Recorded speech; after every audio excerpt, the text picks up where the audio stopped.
आप उस मोहब्बत के मामले में जब भी दोनों को तराजू पे बिठा लोगे तो मेरे बच्चे तराजू में आप ऊंचे हो जाओगे, सास नीचे चली जाएगी। सास ज़्यादा मोहब्बत का इजहार करेगी तो जुर्म नहीं कर रही। आप सोचिए, ये ओवर थिंकिंग है नंबर 1।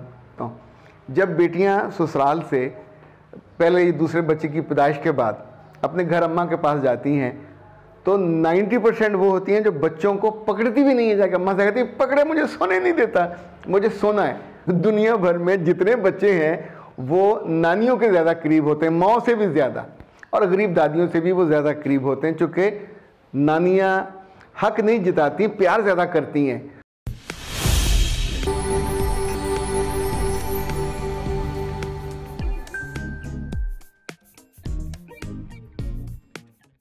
बिस्मिल्लाहिर्रहमानिर्रहीम। खातिन हज़रात, मैं हूँ अख्तर अब्बास और आप सबको मेरा सलाम पहुँचे। आप दुनिया में जहाँ भी हों खुश रहें, आसूदा रहें और रिश्तों को और ताल्लुकात को और चीज़ों को तवाज़ुन के साथ लेके चलें। बहुत सी चीज़ें ऐसी होती हैं जो बाज़ दफ़ा हम ओवर थिंकिंग करते हैं, रिश्ते ख़राब हो जाते हैं। बहुत सी चीज़ें ऐसी होती हैं जिनके बारे में हमको इल्म नहीं होता, पर हम अपनी किसी रिजर्वेशन की वजह से उसको ख़राब कर बैठते हैं।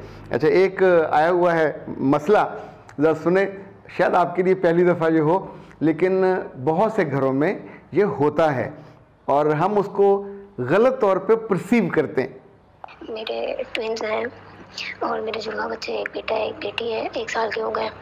सर, मेरे बच्चे जब से हो गए, मेरी सास ने इस चीज़ को ज़िद बनाई हुई थी कि वो मेरे बेटे को अपने पास सुलाएंगी। तो कुछ अर्सा वो मेरे पास सोता भी रहा है, बीच में कभी सास को जाना भी पड़ जाता था पंजाब, तो फिर वो मेरे पास ही सोता है। तो लेकिन इस चीज़ को मुसलसल उन्होंने ज़िद बनाए रखा कि नहीं, एक बच्चे को और खासकर बेटे को वो अपने पास सुलाएंगी। तो बिलाखिर ज़ाहिर है मुझे उनकी ज़िद के आगे हारी माननी पड़ी। अब मेरा बेटा जो है वो उनके पास सोता है। एक अर्सा हो गया, 4-5 महीने। सर, मसला ये है कि दिन के टाइम भी मैं ये महसूस करती हूँ कि वो मेरी बेटी से ज़्यादा जो है वो बेटे से प्यार करती हैं और उसको उठाती हैं और उस पर मुझसे ज़्यादा वो हक जताती हैं। शायद मैं एक स्टूपिड वाली बात कर रही हूँ, लेकिन ऐसा है हकीकत में कि बीइंग मदर, माँ होने के नाते मैं उस पर इतना नहीं हक जताती जितना वो मुझे ये महसूस कराने की कोशिश करती हैं कि उनका मुझसे ज़्यादा हक है मेरे बेटे पे। सर, रात में भी ऐसा ही है, मेरा भी कभी कभी दिल करता है, कभी कभी क्या हमेशा रोज़ ही दिल करता है मेरा बेटे मेरे पास हो, उसके पास सोने को, लेकिन मैं ऐसा नहीं कर सकती। वो ही अपने पास सुलाती हैं और मुझे नहीं सुलाने देती वो अपने पास उसे। सर प्लीज़ बताएं मैं क्या करूं, क्या? अब आप सोचें कि इस वक्त आप ये सुन के शायद मुस्कुरा रहे हों, अमली तौर पे सिर्फ इसको देखने का एंगल बदल लीजिए, मसला आपका ख़त्म हो जाएगा। आप सोचिए, ये ओवर थिंकिंग है नंबर 1। दूसरा, एक चीज़ को लेने का एंगल है, आप उसको यूँ कर लेंगे तो और तरह की लगेगी और वो कर लेंगे तो और तरह की लगेगी। आप सोचिए, मैं मिसाल के तौर पे बताता हूँ, जब बेटियाँ ससुराल से पहले ही दूसरे बच्चे की पैदाइश के बाद अपने घर अम्मा के पास जाती हैं तो 90% वो होती हैं जो बच्चों को पकड़ती भी नहीं है। जाकर अम्मा से कहती है पकड़े, मुझे सोने नहीं देता, मुझे सोना है, और 6-6, 7-7 घंटे वो सोती रहती हैं। उनकी या बहनें पकड़ लेंगी या माँ पकड़ लेंगी, रात को अपनी माँ के साथ सुलाती हैं या बहनों के साथ सुलाती हैं, मुझे नहीं, मुझे सोना है, मैं तो यहाँ सोने के लिए आई हूँ।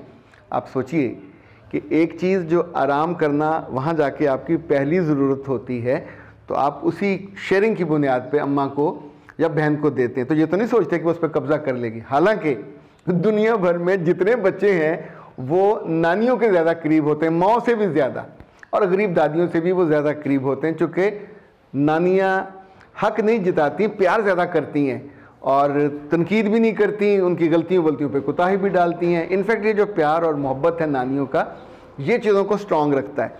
अभी याद रखिएगा, अगर आप इस तरह सोचते रहोगे, एक तो ख़ुद बीमार हो जाओगे, और दूसरी जो अहम बात है वो ये कि सास से मुकाबला मत कीजिए। सास से मुकाबले में आप हार जाओगे।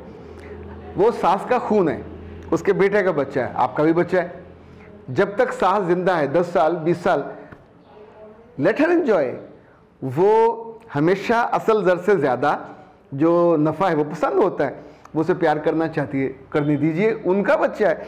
रात को आप अपनी बेटी के सो सुबह जब आपके पास आता है आप उसको नहलाओ, कपड़े पहनाओ, दूध पिलाओ और बिल्कुल तैयार करके सास से कि अम्मी जी मम्मा शफीक तैयार है, तुसी फड़ना या मैं इनू अपने नाल रख के कोई कम शम कर लवां। अच्छा, ये जो टोन है आपकी, ये सेट करती है कि आप अंदर से डरे हुए नहीं हो। आप उस मोहब्बत के मामले में जब भी दोनों को तराजू पे बिठा लोगे तो मेरे बच्चे तराजू में आप ऊंचे हो जाओगे, सांस नीचे चली जाएगी।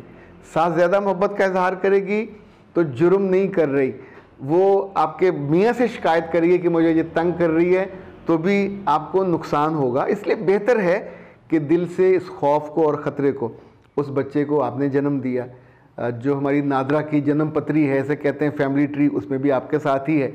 आने वाले दिनों में उसकी शादी भी आपने करनी है, उसकी पढ़ाई भी आपने करनी है, तालीम भी आपने करनी है, तरबियत भी आपने करनी है।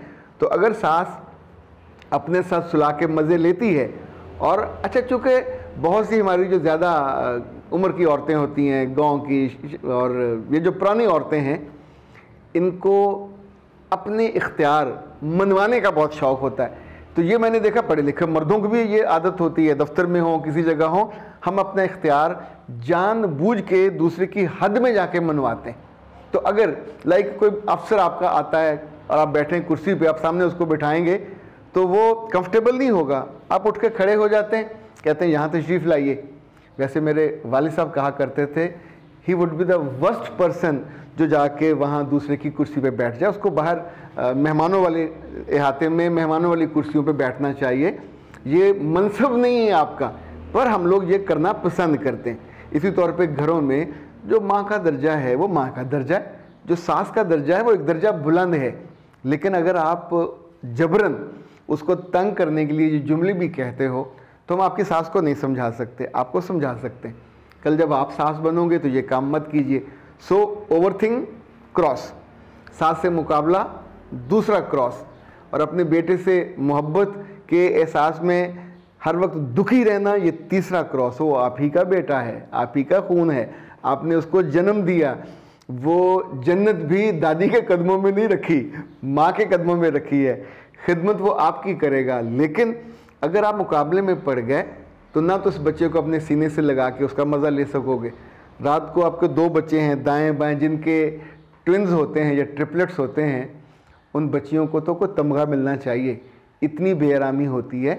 मियाँ बच्चा नहीं पकड़ता। मियाँ से जो लड़कियाँ तवक्को करती हैं कि रात को वो सहलाए, पैम्पर बदल दे, मैं सोई हुई हूँ, मुझे नींद आ रही है, मैं थकी हुई हूँ, आंखें दर्द हैं, सर दर्द हैं, मियाँ ये नहीं करेगा। उसका जो टास्क है वो सुबह बाहर का है, वो सारा ख़राब हो जाएगा। और इस पर बाज़ जो लड़कियों के हकूक़ की अलमबरदार हैं वो शायद मुझसे नाराज़ होने लगी कि पर प्यारी लड़कियों, अपने अपने कामों को, लड़का आपसे मोहब्बत करता है तो क्या करे, अल्लाह से दुआ करे कि बच्चे को वो जन्म दे। नहीं हो सकता ना, जो नेचुरल चीज़ है उसी ने करनी है। बच्चा माँ ने पैदा करना, उसी ने पालना, तालीम भी उसकी, तरबियत भी उसकी। अब्बा कमा के लाएगा, अब्बा बाहर के चीज़ों को संभालेगा, अब्बा वो दीवार है घर की जो बाहर वाली है, अंदर वाले कमरे, अंदर वाली एडजस्टमेंट अल्लाह ने आपको बनाया, वो आपने बनना है। सो इस वाले मामले में पांसा आपकी तरफ पलट ही जाना है, आज नहीं तो कल। और अगर आप इस पर हमाकत करोगे, बिला वजह ये सोचोगे। अच्छा, एक मैं आपको मज़े की बात बताऊं, बच्चा आपका पढ़ाता स्कूल है, यूनिवर्सिटी है, तो क्या उनका हो जाता है, आप ही का रहता है। इसी तौर पे जिन औरतों को ये मर्ज़ होता है कि बच्चा ससुराल ना जाए, बीवी के साथ ना जाए, वो उस गरीब को जाने नहीं देते, वहाँ इस्टेब्लिश नहीं होने देते, वो तब भी बच्चा आप ही का होता है। वो पोते पोतियाँ जो होने वो आप ही के होने, लड़की ने भी आप ही के घर रहना। सो जितने इख्तियार आपके पास हैं उनको सुलझाव के साथ इस्तेमाल करना चाहिए, हिकमत के साथ इस्तेमाल करना चाहिए। और जो नॉन इश्यूज़ है, लड़ाई का माइंडसेट हमेशा आपको हरवा देता है। लड़की या जो बहू है, माँ भी बन जाए तो हार जाएगी, सास जीतेगी। तो बजाय इसके कि आप उससे हारें और ज़्यादा बेइज्जत हों, अपनी मोहब्बत शेयर कर लें। वो दिन में बच्चा पकड़े, वो रात में पकड़े, लेट हर डू, करने दें, आपकी आसानी है। और अगर पैम्पर भी बदल दिया करे तो कोई हर्ज नहीं है, कोई उस पर खर्च करे, उसको चीज़ियाँ ला के दे तो लाने दीजिए, क्या फ़र्क पड़ेगा।